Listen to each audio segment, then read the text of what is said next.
رحم الله من قرأ الفاتحة.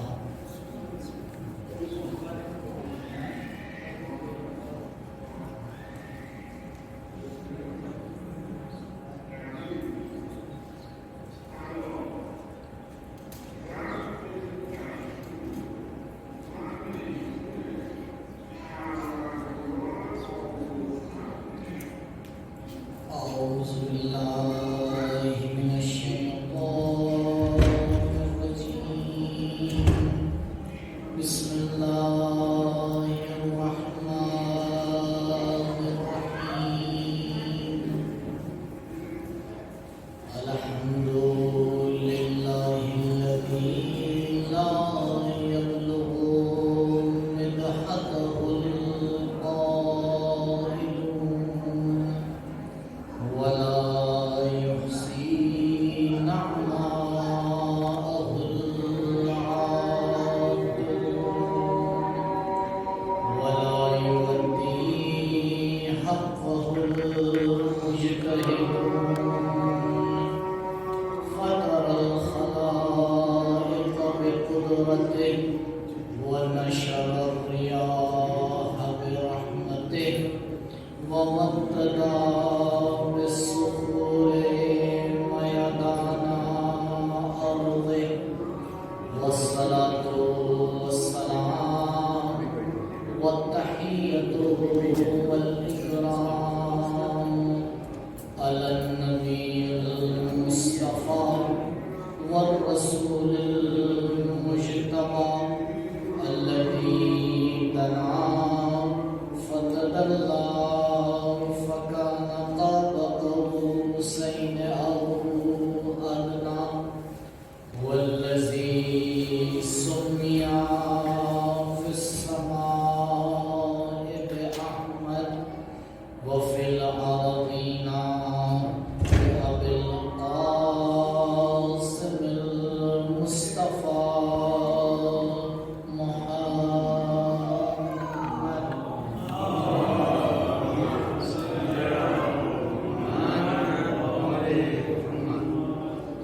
وعلى أهل بيته الأطيبين الأطهرين المعصومين الذين أذهب الله عنهم الرجس وطهرهم تطهيرا.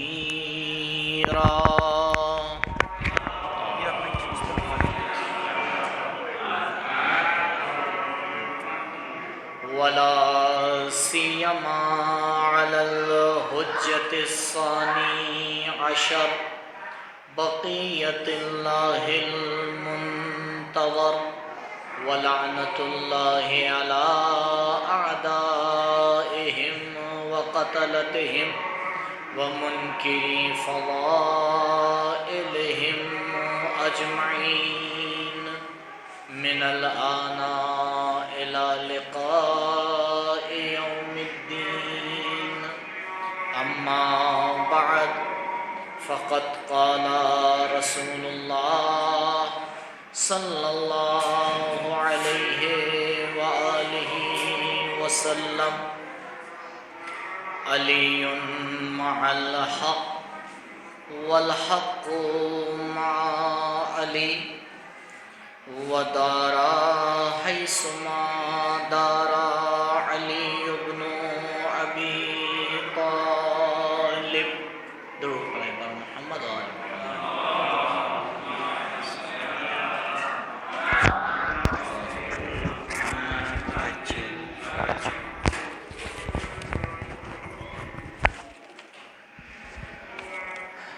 اس سے پہلے کہ اس حدیث مبارک کے ذیل میں آپ کی خدمت میں کچھ معروضات پیش ہوں، ایک مرتبہ سورہ حمد اور 3 مرتبہ سورہ اخلاص کی تلاوت فرما کر محسن قوم مرحوم غلام علی حاجی اسماعیل اور مرحوم محسن علی رجب علی ڈھوسانی، مرحومہ عالیہ بیگم بنت صادق احمد اور مرحوم رمضان علی حسن علی پنجوانی کی روح کو ایصال فرما دیں۔ بسم اللہ۔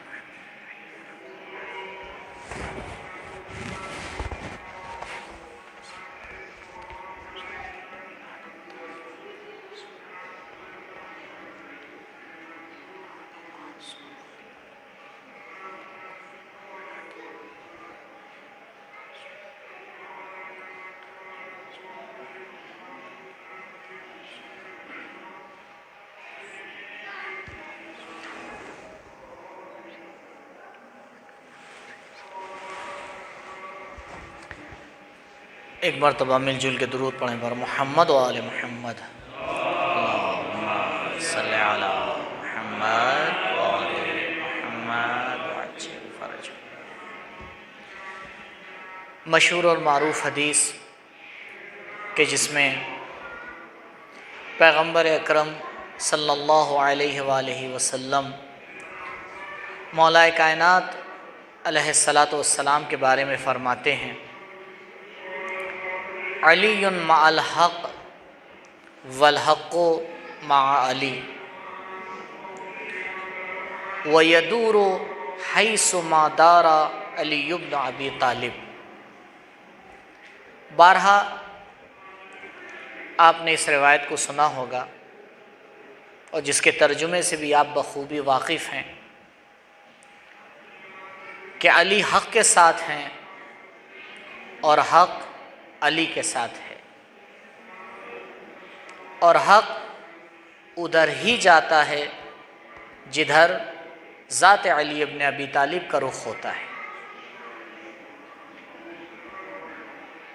اس حدیث کا جو ابتدائی حصہ ہے اور بارہا جس کے اوپر زور دیا جاتا ہے، بس اسی کے ایک لفظ اور ایک کلمے کے بارے میں آپ کے سامنے چند باتیں پیش کرنا ہے۔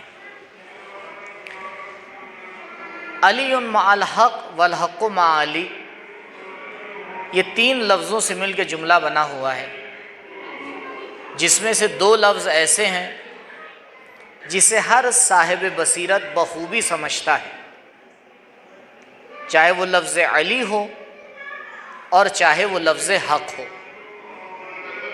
اور معمولاً جب اس حدیث کے بارے میں گفتگو ہوتی ہے تو معمولاً انہی دو میں سے کسی ایک لفظ کے بارے میں گفتگو ہوتی ہے، لیکن اگر غور کیا جائے تو اس حدیث کا مرکز و محور ایک تیسرا لفظ ہے، اور وہ ہے لفظ مع۔ علی حق کے ساتھ ہیں اور حق علی کے ساتھ ہے۔ دیکھیے، مسئلہ نہ حق کو لے کے امت مسلمہ کو ہے، نہ ذات علی ابن ابی طالب کو ہے، مسئلہ اس ساتھ کے اوپر ہے۔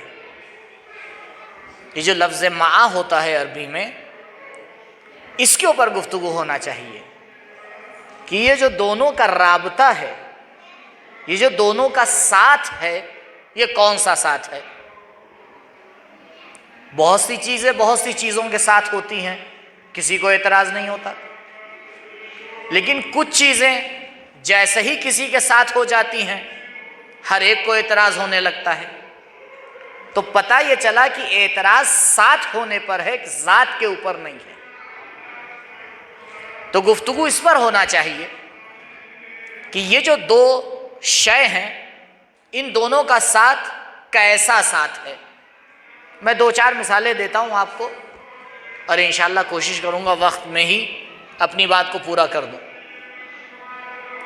آپ کہیں گے قبلہ ساتھ تو ساتھ ہے، کیا ساتھ بھی کئی طریقے کا ہوتا ہے؟ جی، دیکھیے، حق کئی طریقے کا نہیں ہوتا۔ اگر حق کئی طریقے کا ہو جائے تو پھر حق اور باطل میں کوئی فرق نہیں کر پائے گا۔ حق اور باطل کا فرق ہی یہی ہے کہ باطل رنگ بدل کے اپنے آپ کو دکھاتا ہے، لیکن حق ہمیشہ ایک ہی صورت میں سامنے آتا ہے۔ باطل ہواؤں کے اوپر پرواز کرتا ہے، حق مضبوطی کے ساتھ پہاڑ بن کے ڈٹا رہتا ہے۔ لہذا حق میں کئی طریقے نہیں ہیں، حق کی کئی ڈیفینیشن نہیں ہے کہ کوئی آگے گئے کہ قبلہ حق یہاں پر یہ ہے، یہاں پر یہ ہے، یہاں پر یہ ہے، نہیں، یا حق ہوگا یا نہیں ہوگا، کوئی تیسرا آپشن نہیں ہے وہاں آپ کے پاس۔ امت مسلمہ میں یہی ایک بہت بڑی غلطی ہو گئی ہے۔ ہمارے سامنے تین طرح کے گروہ آ گئے ہیں۔ آپ دیکھیں، جب ذات مبارک محمد مصطفیٰ صلی اللہ علیہ وآلہ وسلم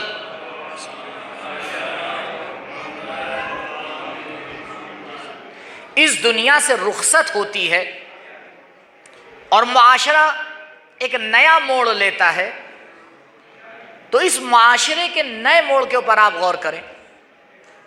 اس معاشرے میں ہمیں دو گروہ نہیں ملتے ہیں، ہمیں دو گروہ نہیں ملتے ہیں کہ اگر ہم آ کے یہ سوچیں کہ بھائی ہمارے سامنے دو گروہ ہیں تو مسئلہ حل ہو جائے گا۔ آپ دیکھیں، ایک گروہ وہ ہے جو خود مولا کائنات کے گھر میں موجود ہے، ایک گروہ وہ ہے جو سائبان کے نیچے بیٹھا ہوا مشورت کر رہا ہے، اور جب تاریخ سے ان کی تعداد کو پوچھتے ہیں تو تقریباً تاریخ دونوں کی تعداد برابر ہی بتاتی ہے کہ بھائی جو مولا کائنات کی حمایت کے لیے علی کے گھر میں موجود تھے ان کی تعداد بھی 5 تھی، 6 تھی، 7 تھی، اور وہ لوگ جو مخالفت کر کے سائبان کے نیچے بیٹھ کے مشورہ کر رہے تھے ان کی تعداد بھی اس سے زیادہ نہیں تھی۔ اور عجیب مسئلہ ہے، جو لوگ حق کی طرف داری کر رہے تھے اس میں طلحہ جیسی شخصیت موجود، زبیر جیسی شخصیت موجود، سلمان جیسی شخصیت موجود، ابو ذر جیسی شخصیت موجود، مقداد جیسی شخصیت موجود، اور جو مخالفت کر رہے تھے اس میں کوئی ایسی بڑی ہستی موجود نہیں تھی، پھر بھی ظاہری طور پر وہ کامیاب ہو گئے، یہ نہیں ہو پائے۔ تو پتہ یہ چلا کہ ان کے ہارنے میں اور ان کے جیتنے میں مسئلہ کچھ اور تھا، کیونکہ معاشرے میں ایک تیسرا گروہ پیدا ہو گیا تھا جو نہ حق کی طرف تھا نہ باطل کی طرف تھا، اور وہ یہ سمجھ رہا تھا کہ ہم ایک تیسرا گروہ بنا کے بچ جائیں گے۔ غور فرمائیے گا مسئلے کے اوپر، کیونکہ اگر وہ آ کے حق کی مخالفت کر دیتا تو اس کی مخالفت صریح طور پہ تاریخ میں ثبت ہو جاتی، اور اگر وہ باطل کی آ کے حمایت کر دیتا تو اس کا شمار باطلوں میں ہو جاتا۔ تو انہوں نے ایک تیسرا راستہ انتخاب کیا کہ بھائی نہ 100% منع کریں گے نہ 100% حمایت کریں گے۔ جب مولا رات میں حمایت کے لیے آ کے بات کریں گے تو کہیں گے یا علی کل ضرور آپ کی حمایت کریں گے، لیکن جب حمایت کا وقت آئے گا تو میدان میں نظر نہیں آئیں گے۔ عزیزوں، یہ وہی معاشرے کا تیسرا گروہ ہے جس کی وجہ سے حق پرست مضبوط ہونے کے باوجود بھی ہار جاتے ہیں، کیونکہ اسلام کا قانون یہ ہے کہ حق اور باطل کے درمیان کوئی تیسرا راستہ ہے ہی نہیں۔ جاء الحق وزهق الباطل، اگر کوئی تیسرا گروہ بنتا ہے اور وہ حق کی محافظت نہیں کرتا ہے، حق کے ساتھ بیعت نہیں کرتا ہے، تو یقین مانیے اسلام اسے باطل میں شمار کرتا ہے، کوئی تیسرے گروہ میں شمار نہیں کرتا ہے۔ درود پڑھیں بر محمد و آل محمد۔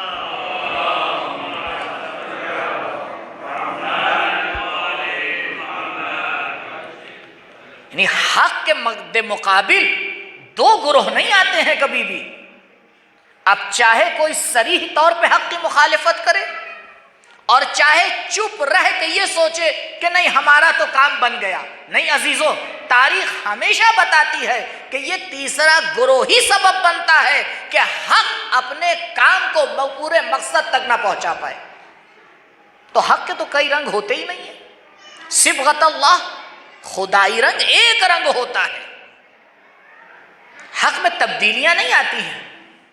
اور اسی طرح سے جو اس حدیث کا دوسرا ستون ہے، ذات مبارک علی ابن ابی طالب علیہ الصلاۃ والسلام،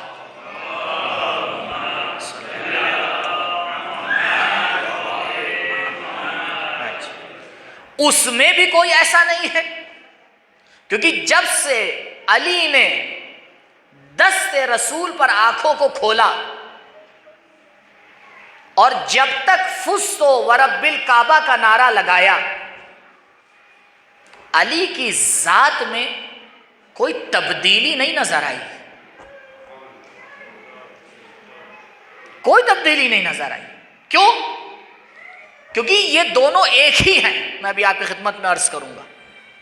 تو نہ حق کے بارے میں گفتگو کی جا سکتی ہے کہ اس کے کئی چہرے ہیں، نہ اس ذات مبارک کے بارے میں گفتگو کی جا سکتی ہے کہ اس کے کئی چہرے ہیں۔ تو لے دے کے حدیث میں ایک ہی لفظ بچتا ہے، وہ ہے لفظ معا، اور اسی کے اوپر مجھے چند منٹ آپ کے سامنے گفتگو کرنا ہے۔ دیکھیے معا کا ترجمہ اردو میں ہوتا ہے ساتھ، معیت یعنی ساتھ، کسی چیز کا کسی چیز کے ساتھ ہونا۔ تو معا آتا ہی وہاں پر ہے جہاں دو طرف ہوں، ہے جب تک دو طرف نہیں ہوں گے تب تک لفظ معا آئے گا ہی نہیں۔ ساتھ، بھئی کوئی چیز ہوگی کسی دوسرے کے ساتھ ہوگی۔ بطور مثال ہم ہیں اور ہمارا لباس ہے، تو ہمارا لباس ہمارے ساتھ ہے، لیکن یہ ساتھ کی ایک عجیب قسم ہے جس میں ایک ہی طرف کو اختیار ہوتا ہے، دوسرے طرف کو اختیار نہیں ہوتا۔ لباس کو اختیار نہیں ہوتا ہے، انسان کو اختیار ہوتا ہے۔ جب چاہے بدل لے، جہاں چاہے لے کے چلا جائے۔ لیکن دنیا عجیب دنیا ہے، وہ جس کا کوئی اختیار نہیں ہے اس کا زیادہ احترام کرتی ہے، جس کی وجہ سے جس کا احترام ہونا چاہیے اسے بھول جاتی ہے۔ آپ لباس بدل کے محفل میں پہنچ جائیں، انداز ملاقات بدل جاتا ہے۔ بھائی یہ انسان تو وہی انسان ہے۔ ہمارے معاشرے میں ملا نصر الدین کے قصے بڑے مشہور ہیں، تو انہی میں سے ایک واقعہ یہ بھی ہے، سنتے جائیے۔ قبلہ پہنچے ایک دن کسی دعوت میں، ایک سادہ سا لباس پہن کے پہنچ گئے۔ تو آپ تو جانتے ہیں سادہ سے لباس پہن کے اگر کوئی کسی تقریب میں پہنچ گیا تو پھر اس کا اس طرح سے نہیں احترام ہوتا ہے۔ تو انہی نے دیکھا کہ بھائی نہ کوئی پوچھ رہا ہے نہ کوئی بلا رہا ہے، یہ اٹھے چلے گئے، اور تھوڑی دیر بعد بڑے عمدہ لباس میں آئے۔ اسی محفل میں لوگوں کا انداز بدل گیا، اب تو جو کھڑا نہیں ہو پا رہا تھا وہ بھی کھڑا ہو گیا۔ خیر تھوڑی دیر کے بعد دسترخوان چنا گیا، انہی نے اپنی پلیٹ میں جو کھانا تھا وہ نکالا، اور نکالنے کے بعد اپنی آستین کو کھا۔ اب لوگ بڑے تعجب سے دیکھ رہے ہیں، بھائی یہ آپ کیا کر رہے ہیں؟ کہا جی نہیں، احترام اس کا ہوا ہے میرا نہیں۔ تو بھائی جس کا احترام ہوا ہے میں اسی سے کہہ رہا ہوں کھا۔ تو یہ ایک معیت ہے، ایک ساتھ ہے ہمارے معاشرے کے اندر کہ لباس کو دیکھا جاتا ہے، صاحب لباس کو نہیں دیکھا جاتا۔ قبلہ صاحب لباس وہی ہے، اس کی حقیقت وہی ہے۔ اپنے آنکھوں کے اوپر سے مجازی پردوں کو ہٹا کر حقیقت کے پردوں کو لگانا چاہیے تاکہ انسان کا احترام ہر حال میں باقی رہے۔ تب سمجھ میں آتا ہے معاشرہ ترقی یافتہ ہے یا فقط مجازات کے اوپر زندگی کر رہا ہے۔ تب سمجھ میں آتا ہے کہ معاشرہ ترقی یافتہ ہے یا ابھی زندگی مجازی ہے۔ تو جس معاشرے کی زندگی مجازی ہوگی وہ حقیقی امام کا انتظار کیسے کر پائے گا؟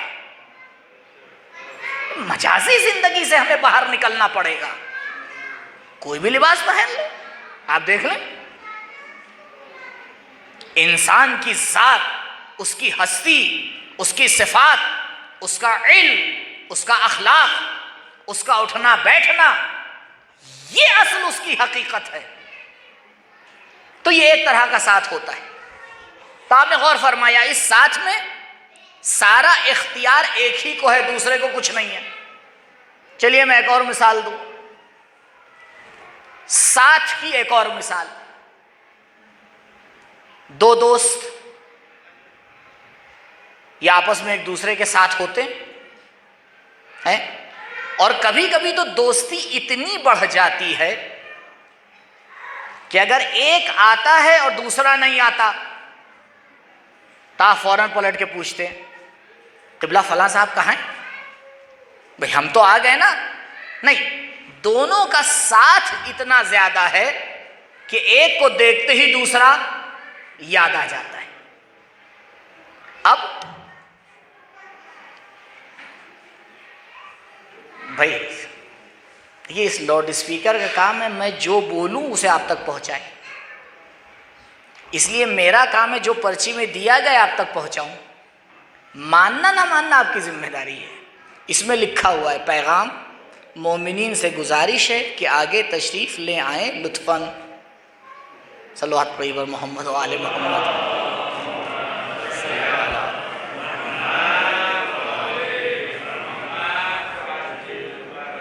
ویسے یہ اچھی بات ہے، ہمارے ممبروں میں ہمیشہ معاشرے کو آگے ہی بلایا جاتا ہے، اب وہ خود سے نہ آئے تو ہم کیا کریں؟ دیکھیے یہ اصل یہ اس ممبر کی خصوصیت ہے، اس میں ہمیشہ آگے کی طرف بلایا جاتا ہے، بھئی آگے آ جائیے، آگے آ جائیے۔ اب کوئی آگے آئے یا نہ آئے تو اس میں کیا کیا جائے، وہ تو خیر اپنا مسئلہ ہے۔ ایک مرتبہ درود پڑھیے محمد و آل محمد۔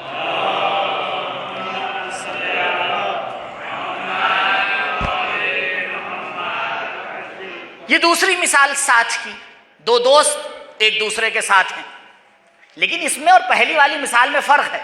کیوں؟ کیونکہ یہاں دونوں کو اختیار ہے، دونوں کو اختیار ہے۔ اب یہ دوست ہے، اگر اسے اس کا اخلاق اچھا نہیں لگا تو اس نے بولنا بند کر دیا، اسے ان کا اخلاق اچھا نہیں لگا تو اس نے بولنا بند کر دیا۔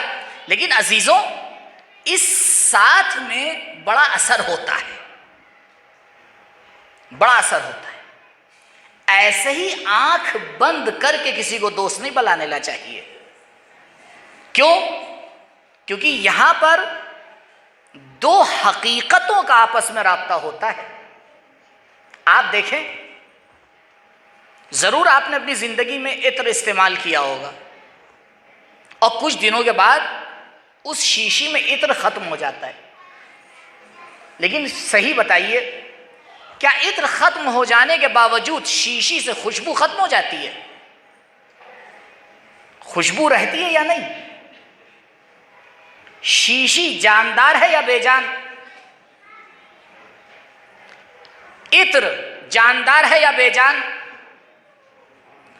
دو بے جان جب ایک دوسرے کے ساتھ رہتے ہیں تو ختم ہونے کے بعد اثر باقی رہتا ہے۔ کیسے ممکن ہے دو جاندار اشرف مخلوقات انسان ہو کر ایک دوسرے کے ساتھ رہیں اور اثر ایک دوسرے پہ نہ چھوڑیں؟ کیسے ہو سکتا ہے؟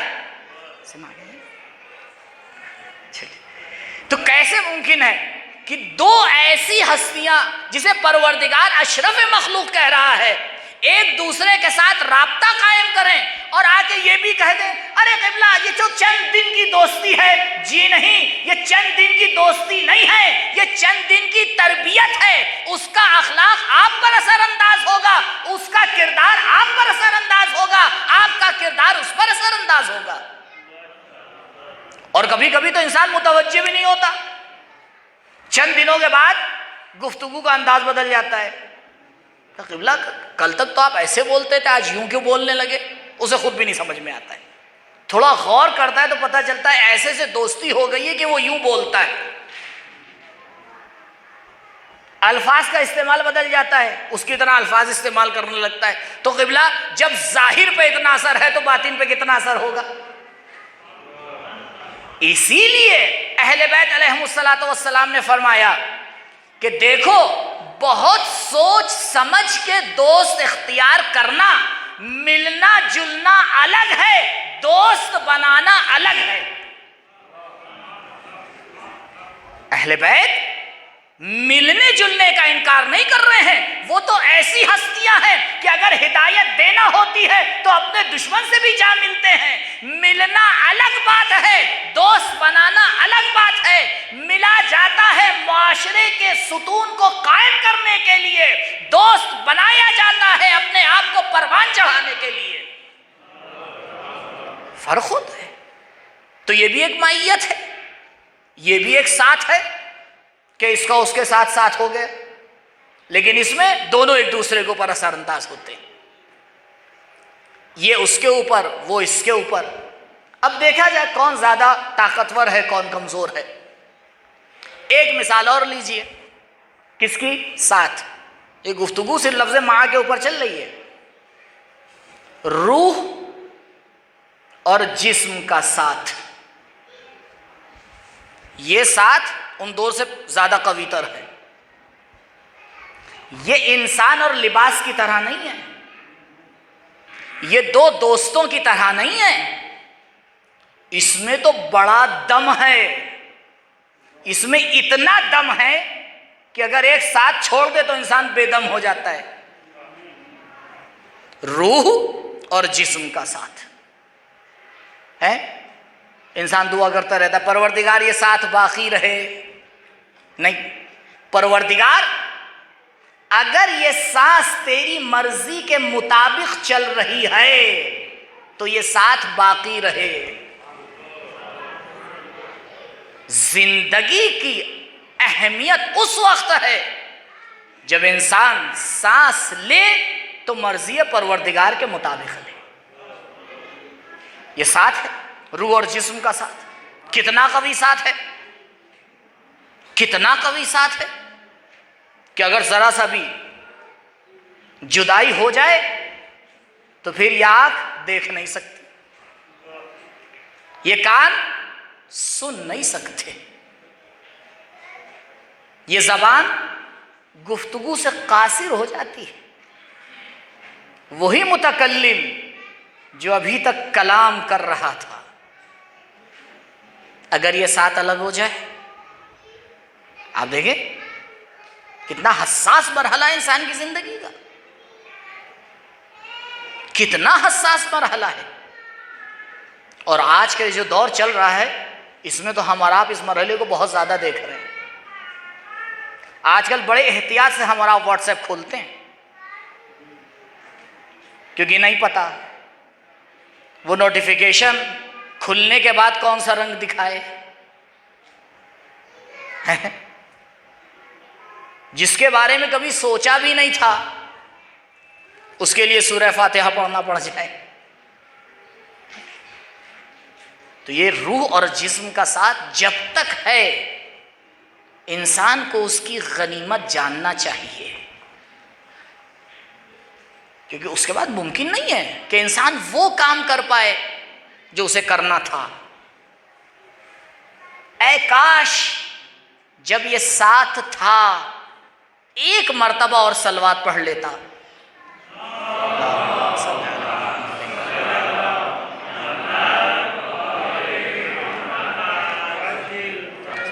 اے کاش ایک پیاسے کو ایک گلاس اور پانی پلا دیا ہوتا۔ اے کاش ایک بار والدین سے اور اچھے سے سلام کر لیا ہوتا۔ اے کاش جب حرم کے سامنے سے گزرا تھا تو ایک بار اور جھک کے سلام کر لیا ہوتا۔ یہ کوئی بہت بڑی چیزیں نہیں ہیں عزیزوں، لیکن یہی چھوٹی چیزیں اس ساتھ کے ٹوٹنے کے بعد بہت بڑی بن جاتی ہیں۔ یہی چھوٹی چیزیں اور یہی ذرہ ذرہ برابر وقت۔ اے کاش ایک بار اور اللہ اکبر کہہ لیا ہوتا۔ اے کاش ایک بار اور سبحان اللہ کہہ لیا ہوتا۔ اے کاش ایک بار سجدے میں اور استغفر اللہ کہہ لیا ہوتا۔ بڑا عجیب مرحلہ ہے پروردگار نے رکھا ہے، فرصت۔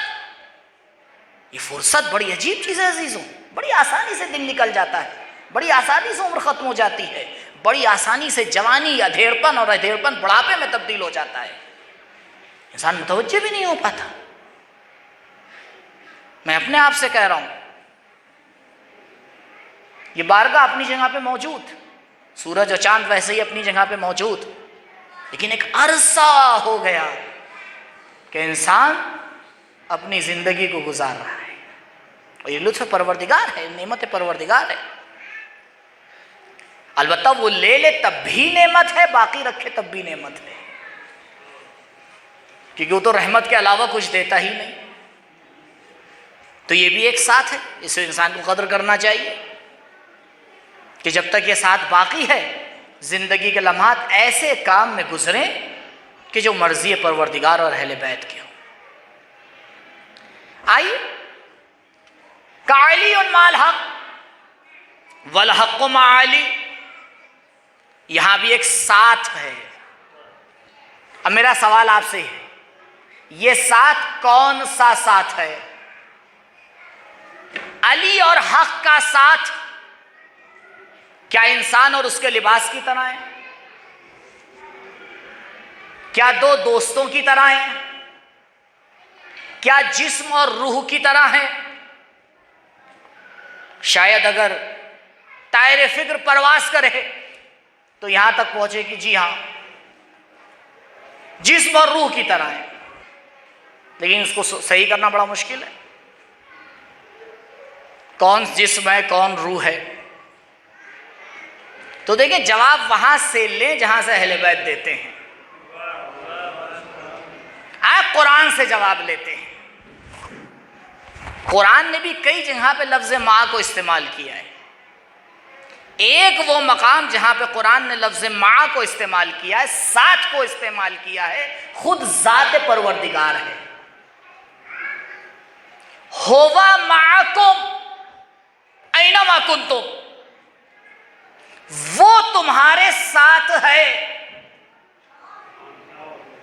تم چاہے کہیں بھی ہو۔ لیکن خدا نے یہ نہیں کہا کہ ہم اس کے ساتھ ہیں۔ مادی ساتھ میں اور الہی ساتھ میں یہی فرق ہے۔ مادی ساتھ ہمیشہ دو طرفہ ہوتا ہے، اگر ایک دوسرے کے ساتھ ہے تو دوسرا بھی ضرورتاً اس کے ساتھ ہے۔ یہ ہو ہی نہیں سکتا کہ آپ قبلہ لباس تو میرے ساتھ تھا، میں لباس کے ساتھ نہیں تھا۔ یہ کیسے ہو سکتا؟ میں تو اپنے دوست کے ساتھ تھا، وہ میرے ساتھ نہیں تھا۔ ارے قبلہ اگر آپ اس کے ساتھ نہیں تھے تو وہ بھی آپ کے ساتھ نہیں تھا، اگر وہ آپ کے ساتھ تھا تو آپ بھی اس کے ساتھ تھے۔ لہذا دونوں طرف سے سوال نہیں کیا جاتا، ایک ہی طرف سے سوال کافی ہوتا ہے۔ روح اور جسم کا ساتھ بھی ایسا ہی ہے، کیونکہ قبلہ جسم تو روح کے ساتھ ہے لیکن روح جسم کے ساتھ نہیں ہے۔ جی مادی چیزوں میں ایسا ہوتا ہے، لیکن الہی رابطے میں یہ ضروری نہیں ہے، عجیب رابطہ ہے۔ ہوا معکم، وہ تمہارے ساتھ ہے۔ کیوں؟ کیونکہ یہ سانس کا چلنا ہی بتا رہا ہے کہ وہ ہمارے ساتھ ہے۔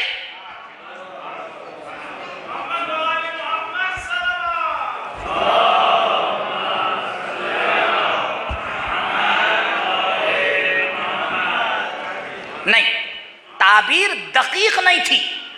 کیوں؟ کیونکہ اگر سانس نہ چلے تو کیا اس کا مطلب یہ ہے کہ وہ ہمارے ساتھ نہیں؟ نہیں، تب بھی وہ ہمارے ساتھ ہے۔ اس کا ساتھ ہمارے ساتھ ایسا ہے کہ ہمارا ہونا بتا رہا ہے کہ وہ ہے۔ اگر وہ ہمارے ساتھ نہ ہو تو بھی موت نہیں آئے گی، فنا آئے گی۔ موت اور فنا میں فرق ہے، کیونکہ موت کل کو کہا جاتا ہے، فنا عدم کو کہا جاتا ہے۔ موت اس زندگی کے استمرار کا نام ہے، فنا ختم ہو جانے کا نام ہے۔ اسی لیے وہ لوگ موت سے ڈرتے ہیں جو موت کو فنا سمجھ لیتے ہیں، اور وہ موت کو شہد سے زیادہ شیرین سمجھتے ہیں جو موت کو بقا سمجھتے ہیں۔ یہ ساتھ خدا ہوا معکم، وہ تمہارے ساتھ ہے۔ اینما کنتم، کہیں چلے جاؤ، اب تمہیں یہ دیکھنا ہے کہ تم اس کے ساتھ ہو یا نہیں۔ یعنی پوری کائنات کا وجود، اس کی ہستی ذات پروردگار پر ٹکی ہوئی ہے۔ چشم زدن میں وہ بناتا ہے اور چشم زدن میں فنا کر دیتا ہے۔ مولا نے فرمایا نا، من عرف نفسہ فقط عرف ربہ۔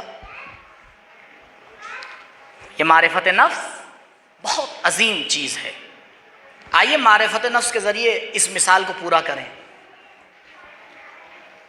کہ وہ چشم زدن میں، مطلب یہ الفاظ کی مجبوری ہے کہ میں کہہ رہا ہوں چشم زدن، یہ الفاظ کی مجبوری ہے، نہیں تو پروردگار کی خلقت الفاظ کے دائرے میں نہیں آتی ہے۔ اذا اراد اللہ شیئا ان یقول له کن فیکون، یہ الفاظ کی مجبوری ہے. غور فرمایا. ابھی ہم اور آپ یہاں بیٹھے ہوئے، میں آپ سے ایک درخواست کروں کہ قبلہ ذرا ذریح مبارک کو اپنے ذہن میں بنائیے. جیسے ہی میں نے کہا آپ نے ذری کو بنا لیا یا نہیں؟ کتنا وقت لگا آپ کو بنانے میں؟ کن فیکون. بھائی آپ نے جیسے ہی سوچا ذری کے بارے میں بن گئی یا نہیں؟ لیکن بس فرق ہے، جب ہم اپنے ذہن میں تصویر بناتے ہیں تو وہ ذہنی تصویر کہلاتی ہے، لیکن جب پروردگار کن کہتا ہے تو کائنات میں زندگی نظر آتی ہے. تو کائنات میں زندگی نظر آتی ہے. ابھی اسی مثال کو میں تھوڑا سا آگے بڑھا دوں. آپ اپنے ذہن میں ایک ماچس کی تیلی سوچیے، ایک ہاتھی سوچیے. آپ کو فرق لگا؟ مثلا ہاتھی کو سوچنے میں آپ کو 10 سیکنڈ لگے اور ماچس کی تیلی کو سوچنے میں 2 سیکنڈ لگے. ایسا تو نہیں ہے نا؟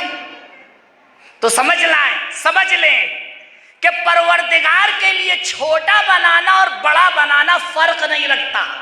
اے انسان، جب تیرے سوچنے میں فرق نہیں ہو سکتا، وہ تو خلاق کائنات ہے، اس کے لیے کہاں فرق کرتا ہے کہ پوری کائنات کو آ کے خلق کر دے یا ایک ذرے کو آ کے خلق کر دے. درود پڑھے پر محمد و آل محمد.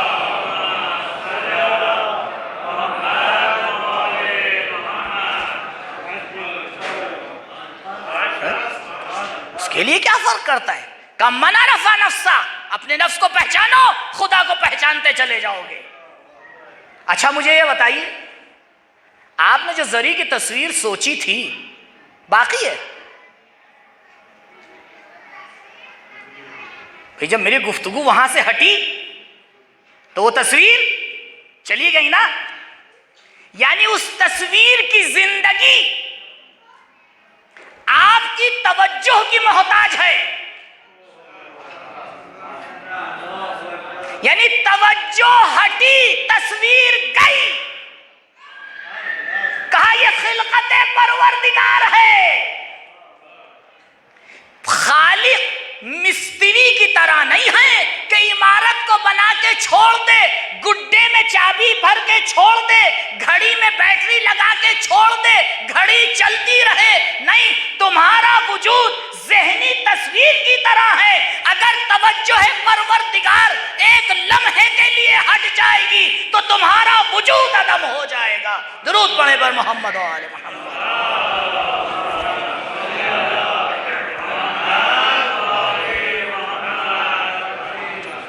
تم اپنی خلقت میں محتاج نہیں ہو، تم اپنی بقا میں محتاج ہو، تم اپنے دیکھنے میں محتاج ہو، تم اپنے بولنے میں محتاج ہو، تم اپنے سننے میں محتاج ہو، تم اپنے چلنے میں محتاج ہو. وہ ذات جو ہر طرف سے احتیاج ہی احتیاج ہو، اسے کیا حق ملتا ہے کہ آ کے کہے میں؟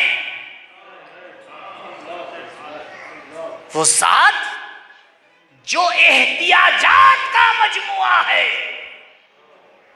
جو یہ بھی نہیں کہہ سکتا میں بول رہا ہوں.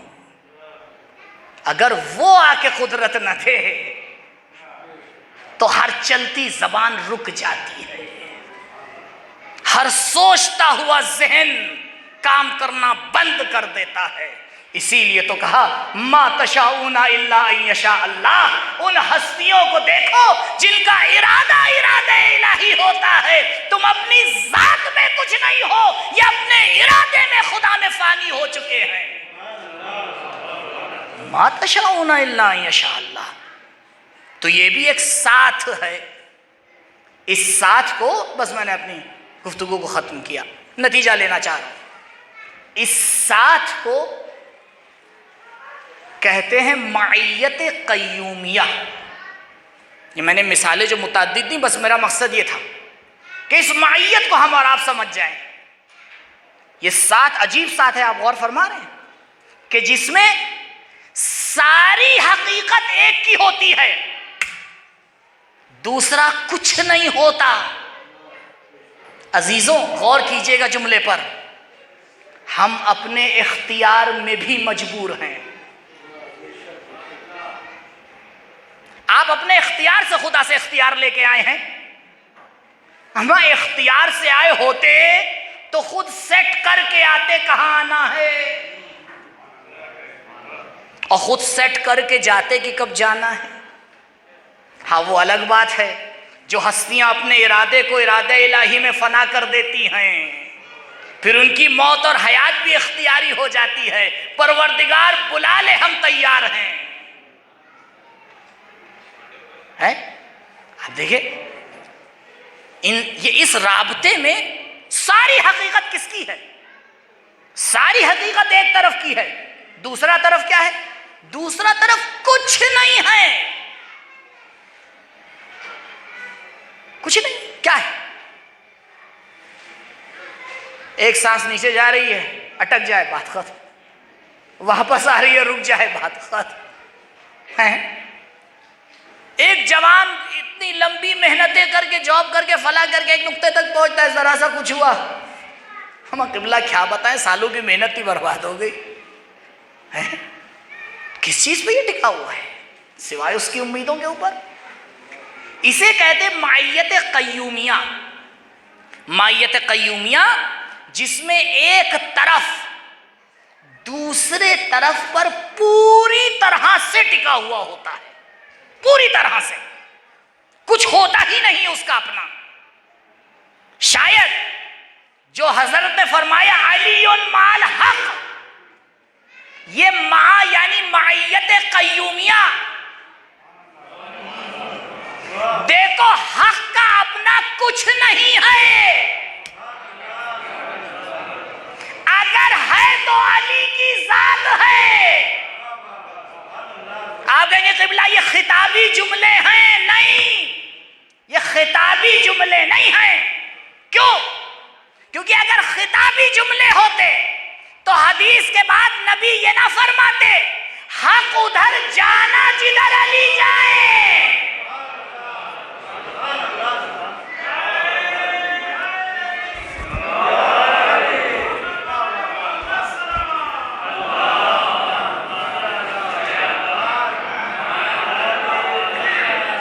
دوسری دلیل، حق صفت ہے یا ذات ہے؟ آپ ذرا مجھے کہیں حق ٹہلتا ہوا دکھائیے۔ ملاقات ہوئی آپ کی؟ کتنے دن ہو گئے قبلہ حق سے ملاقات نہیں ہوئی؟ حق صفت ہے، صفت کا اپنا وجود ہوتا ہی نہیں ہے بغیر موصوف کے۔ اما جب تک ذات نہیں ہوگی صفت کہاں سے آئے گی؟ اور صفت وہی کرتی ہے جو ذات کرتی ہے۔ کہا دنیا والوں اب علی کی ولادت کے بعد عدالت کا طریقہ بدل جائے گا، اب تمہیں حق کے پیچھے نہیں جانا ہے، علی کے پیچھے جانا ہے۔ درود پڑھے بر محمد و آل محمد۔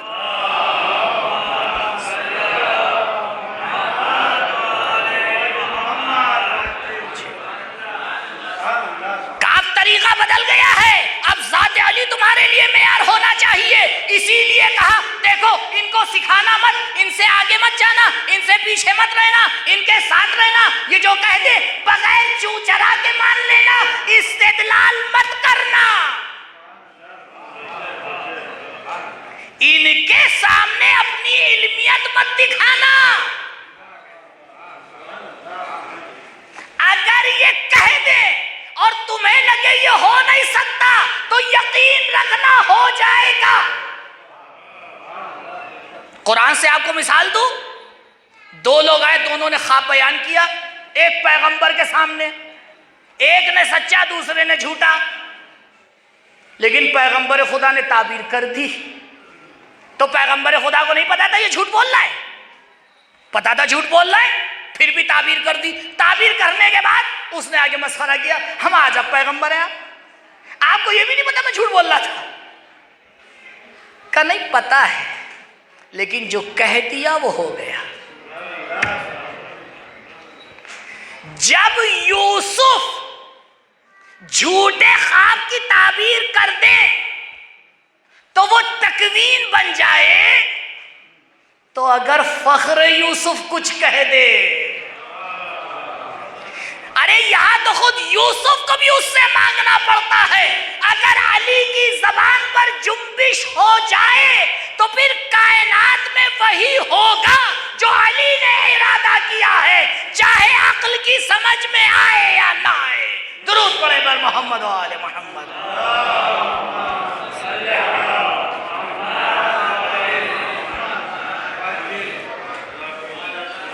یہ حق ہے، حق کی اپنی ذات کچھ نہیں ہے سوائے اطاعت علی کے۔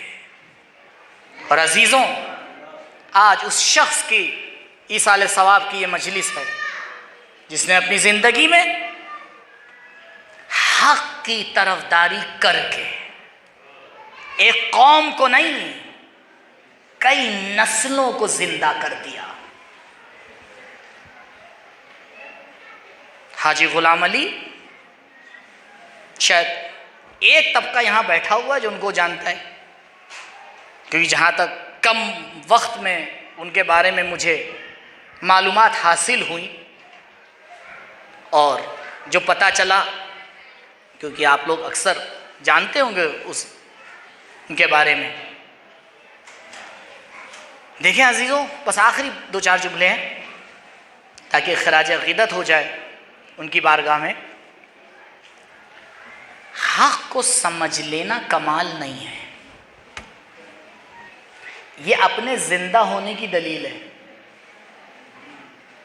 اگر کوئی آ کے یہ کہے کہ میں نے حق کو سمجھ لیا، تو پتہ ہے وہ کیا کہہ رہا ہے؟ وہ کہہ رہا ہے میں انسان ہوں،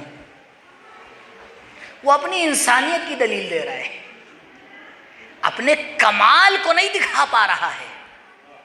کمال یہ نہیں ہے کہ انسان حق کو سمجھ لے۔ کیوں؟ معذرت کے ساتھ، حق کو تو امیر شام بھی سمجھتا تھا۔ بھائی، حق کو تو جنہی نے خلافت کو غصب کیا تھا وہ بھی سمجھتے تھے۔ تو حق کا سمجھ لینا کمال نہیں ہے۔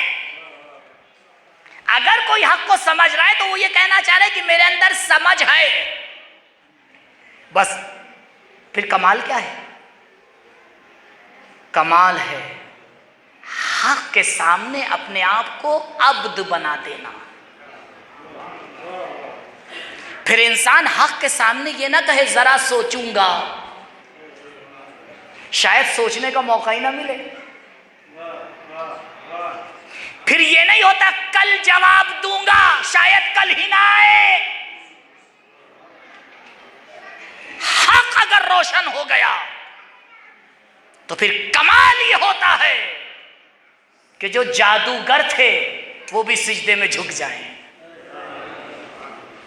جادوگر تھے، فرعون نے بلایا تھا، پیسہ دینے کا وعدہ کیا تھا، احترام کرنے کا وعدہ کیا تھا، لیکن جب حق ظاہر ہو گیا تو سجدے میں گر کے بتایا حق کو ماننا اور ہے، حق کی اطاعت کرنا اور ہے۔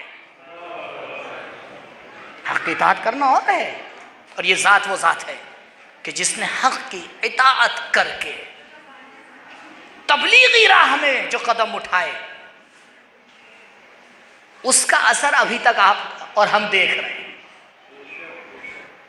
تو روایت ہے کہ اذا مات ولد الآدم، جب آدم کی اولاد اس دنیا سے جاتی ہے تو اس کی ہر چیز ختم ہو جاتی ہے سوائے 3 چیزوں کی۔ 3 میں سے بس ایک کو آپ کی خدمت میں عرض کر رہا ہوں۔ ایک وہ کہ اگر اس نے کوئی اچھا عمل کیا ہے وہ باقی ہے۔ قبلہ، ایک عمل اگر باقی ہے تو خدا اس کا ثواب دیتا رہتا ہے، اور جس کا عمل لاکھوں اور کروڑوں کی تعداد میں زندہ ہو۔ ہمیں اس کی روح سے توسل کرنا چاہیے کہ کتنی بابرکت تھی وہ ذات کہ جس نے اہل بیت کے دین کو نہ صرف یہ کہ قبول کیا بلکہ جتنا آتا تھا اتنا پہنچا دیا۔ یہ کمال ہے، یہ کمال ہے، اور یہ ہمارے لیے درس عبرت ہے۔ میں طلاب کی بات کر رہا ہوں، زائرین سے نہیں۔ میں طلاب سے مخاطب ہوں، خود اپنے آپ سے سب سے پہلے مخاطب ہوں، کہ جتنا بھی حاصل کیا انسان اتنا پہنچا دے، یہ اس کی ذمہ داری ہے۔ اسی لیے آپ دیکھیں اگر ایک مجتہد پہنچا رہا ہے تو اس کو وہی ثواب ملے گا کہ جو اگر ایک طالب علم جتنا جانتا ہے اتنا پہنچا رہا ہے۔ کیوں؟ کیونکہ اس کی ذات اتنی ہے وہ اتنا پہنچا رہا ہے، آپ کی ذات اتنی ہے آپ اتنا پہنچا رہے ہیں۔ کہ یہ خداوند متعال قلت اور کثرت نہیں دیکھتا، یہ تو ہم اور آپ دیکھتے ہیں۔ پروردگار ذمہ داری دیکھتا ہے۔ اسی لیے آپ کربلا میں دیکھیں، کربلا میں ایک حسین نہیں ہے، سب حسین ہیں۔ کیوں؟ کیونکہ ہر ایک اپنی ذمہ داری پہ عمل کر رہا ہے۔ کیوں اتنا اثر ہے شہادت علی اصغر میں؟ کسی شخص نے کہا کہ میں ٹرین میں سفر کر رہا تھا تو ہم دو دوست تھے، بیٹھے ہوئے آپس میں گفتگو کر رہے تھے، کربلا کے بارے میں گفتگو کر رہے تھے۔ تو نیچے کوئی غیر مسلم کوئی ہندو شخص بیٹھا ہوا تھا۔ تو جب ہم بیچ میں کسی کام کے لیے نیچے اترے تو اس نے کہا بھائیو ذرا بتاؤ یہ تم لوگ کیا باتیں کر رہے تھے؟ ہم نے کہا بھائی آپ سے کیا مطلب؟ کہا نہیں بتاؤ، ذرا عجیب باتیں تھی، میں نے نہیں سنی آج تک۔ تو خیر تو انہوں نے اس کربلا کا کچھ پس منظر وہ سنتا رہا، لیکن یہاں تک کہ ہم لوگ پہنچے شہادت جناب علی اصغر پہ۔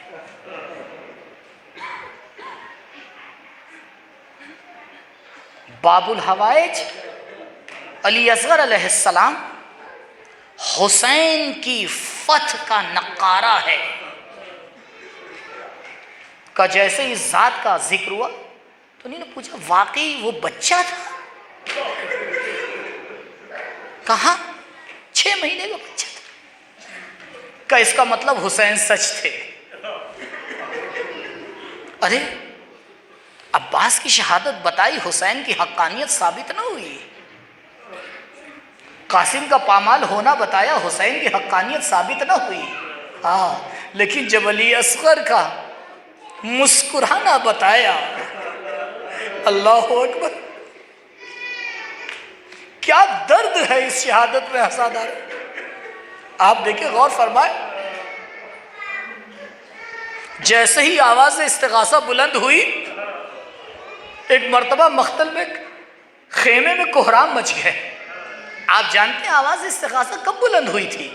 آواز استغاثہ حسین کی الوداع کے بعد تھی، یعنی سیدانیہ انتظار کر رہی تھی کہ اب حسین جنگ پہ جا چکے ہیں، لیکن جیسے ہی آواز دی حل من ناصر ینصرنا، ارے ایک ناصر نے اپنے آپ کو جھولے سے گر کے بتا دیا مولا ارے ابھی ایک ناصر باقی ہے، ابھی ایک ناصر باقی ہے۔ علامہ شوستری عجیب جملے فرماتے ہیں، وہ کہتے ہیں ارے تم لوگ یہ کہتے ہو کہ حسین نے حج کو عمرے میں تبدیل کیا اور اپنا حج پورا نہ کر پائے اور کربلا چلے آئے۔ نہیں، حسین نے اپنا حج پورا کیا، لیکن حسین نے حج کے طریقے کو بدل دیا۔ ارے تم حج میں کیا کرتے ہو؟ ابھی عید الاضحیٰ آنے والی ہے، تم حج میں قربانی کرتے ہو۔ حسین نے طریقہ بدل دیا، حج پورا کیا۔ پروردگار ایسی قربانیاں دوں گا قیامت تک خدا ہی یاد رکھے گی۔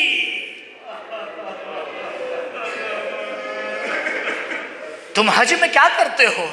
صفا و مروہ پہ دوڑتے ہو نا، کبھی اس پہاڑ سے اس پہاڑ پر، کبھی اس پہاڑ سے اس پہاڑ پر۔ نہیں، حسین نے اپنے حج کو عمرے میں تبدیل نہیں کیا، حسین نے صفا اور مروہ کے بھی چکر لگائے ہیں۔ ارے ذرا کربلا میں آؤ دیکھو، حسین کے ہاتھوں پر ایک ننھی سی لاش ہے، کبھی خیمے کی طرف جاتے ہیں انا للہ و انا الیہ راجعون، کبھی واپس آتے ہیں رضا بقضائہ و تسلیما لامرہ. نہ معلوم کتنا درد تھا اس شہادت میں. آپ کربلا کی شہادت کو اٹھا کے دیکھیے. ہاں حسین ایک بار واپس آئے ہیں تو آواز دی ہے بنی ہاشم کے بچوں آؤ. حسین سے کڑیل جوان کا لاشا نہیں اٹھایا جاتا. لیکن ہمیں یہ نہیں ملا کربلا میں کہ حسین کبھی پیچھے لوٹے ہو. لیکن اللہ اکبر شہادت علی اصغر جب شہادت ہے. علی کا لال کبھی آگے بڑھتا ہے کبھی پیچھے ہٹتا ہے. ارے کس طرح سے خیمے میں قدم رکھے گا. لیکن ایک مرتبہ جب سائی کا مرحلہ پورا ہو گیا, ارے صفا اور مروہ کی دوڑ پوری ہو گئی. ایک مرتبہ زہرا کا لال شہنشاہ کربلا خیمے کے دروازے پہ آیا. رباب آؤ اپنی امانت کو لے جاؤ. جزاکم اللہ خیر الجزا. پروردگار سوائے غم سید الشہداء کے کبھی آپ کی آنکھوں کو گریہ نہ کرے. ہاں ایک مرتبہ یہ تو فطرت کا تقاضا تھا. ارے بچی پیاسی بیٹھی ہوئی تھی, یہ فطرت کا تقاضا ہے. اس سے پہلے کہ ماں پہنچتی ایک ننھی بچی آگے بڑھی. بابا سکینہ بھی پیاسی ہے, بھیا کو پانی پلا لائے. ارے ردا کا سایہ تھا, سکینہ دیکھ نہ پائی. شہنشاہ کربلا خاک کربلا پہ بیٹھے, کچھ جواب نہ دیا. ابا کا دہون پلٹا, بچی نے بھائی کا لاشا دیکھا, ماں نے اپنے پوت کو دیکھا.